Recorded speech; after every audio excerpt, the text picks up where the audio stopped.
आईच्या दुधाचे फायदे. बाळाला दूध कधी पाजावे? बाळ जन्मल्याबरोबर अर्ध्या तासात स्तनपान करावे. फक्त सिझेरियन झाले असल्यास आईची भूल उतरल्यावर म्हणजेच 4 तासांनी लगेच स्तनपान करावे. नवजात बालकास रोग होण्याची भीती जास्त असते. बाळ जन्माला येते त्यावेळी त्याला चोखण्याची क्रिया माहीत असते. पहिल्या तासात त्याची चोखण्याची शक्ती जास्त असते, नंतर थोडी कमी होते. जन्मानंतर मूल सुमारे पहिला तासभर जागे असते, मग ते झोपी जाते. म्हणून मुलाला जन्मानंतर अर्ध्या तासात आईचे अंगावरचे दूध पाजावे. त्यामुळे गर्भाशय पुन्हा मूळ आकारावर यायलाही मदत होते. बाळ जन्मल्याबरोबर अर्ध्या तासात केलेले स्तनपान म्हणजे बाळाचे पहिले लसीकरणच असते. चीक घट्ट दुधासारखा असतो. त्याचा रंग लिंबाच्या रंगासारखा पिवळसर हिरवट असतो. दुधामध्ये पहिले 3 ते 6 दिवस हा चीक असतो. चिकातील रोगप्रतिबंधक शक्तीमुळे बाळाचे अनेक रोगांपासून रक्षण होते. उदाहरणार्थ जुलाब, सर्दी, पडसं, खोकला, कान फुटणे, पोलिओ, दमा इत्यादी आजारांपासून बाळाचा बचाव होतो. हा चीक पोटात गेल्यामुळे बाळाला शौचासही साफ होते आणि पोटातील काळी घाण शौचवाटे आपोआप बाहेर पडते.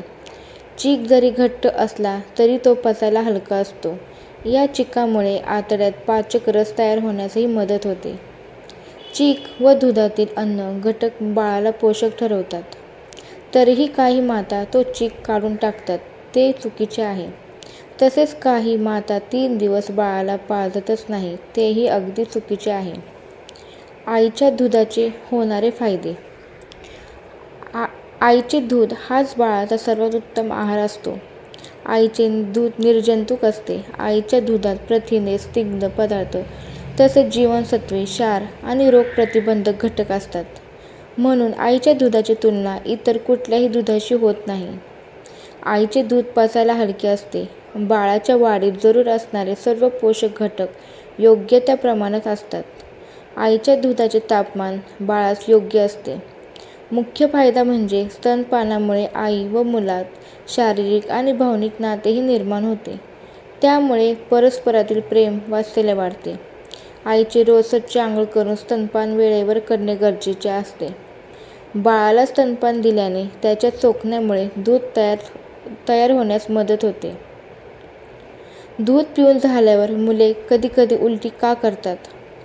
बऱ्याच वेळा दूध पिताना हवाही पोटात जाते आणि त्यामुळे ढेकराबरोबर उलटीही होते. त्याकरिता दूध पाजून झाल्यावर बाळाला खांद्यावर घेऊन थोपटावे, म्हणजेच ढेकराच्या स्वरूपात हवा निघून जाईल व बाळाला उलटी होणार नाही. जर उलटीमधून दूध किंवा दह्यासारखा पदार्थ पडत असल्यास काळजी करू नये. पण बाळ अचानकपणे उलटी करू लागले व उलटी हिरवी पिवळी असल्यास, ताप असल्यास मात्र डॉक्टरांचा सल्ला नक्की घ्यावा. बाळाला दूध कसे पाजावे? दूध पाजण्यापूर्वी हात आणि स्तनांची बोटे पाण्याने स्वच्छ करावी. बाळाला पाजताना आईने अवघडून बसू नये. मांडी घालून बसावे. बाळाचे डोके वर व आपल्या कोपरात घ्यावे व दुसऱ्या हाताने स्तनाचे बोट त्याच्या तोंडात द्यावे. निजून दूध पाजण्यास काहीच हरकत नाही, पण आई व बाळाने कुशीवर निजावे. स्तनाचा दाब नाकावर पडल्यास बाळाचा जीव घाबरा होईल. स्तनांची स्वच्छता आईने चांगली ठेवायला हवी, अन्यथा बाळाला व आईला जंतुदोष होऊ शकतो. स्तनांमध्ये गळू झाला असेल तर तिला स्तनांमध्ये दुखू शकते, सूज येते व तापही येतो. तापही येत असल्यास डॉक्टरांना नक्की दाखवावे. बाळाला पाजण्याच्या आधी व नंतर स्तन व बोटे नीट स्वच्छ पुसून घ्यायला हवीत. बाळाला किती वेळा पाजावे?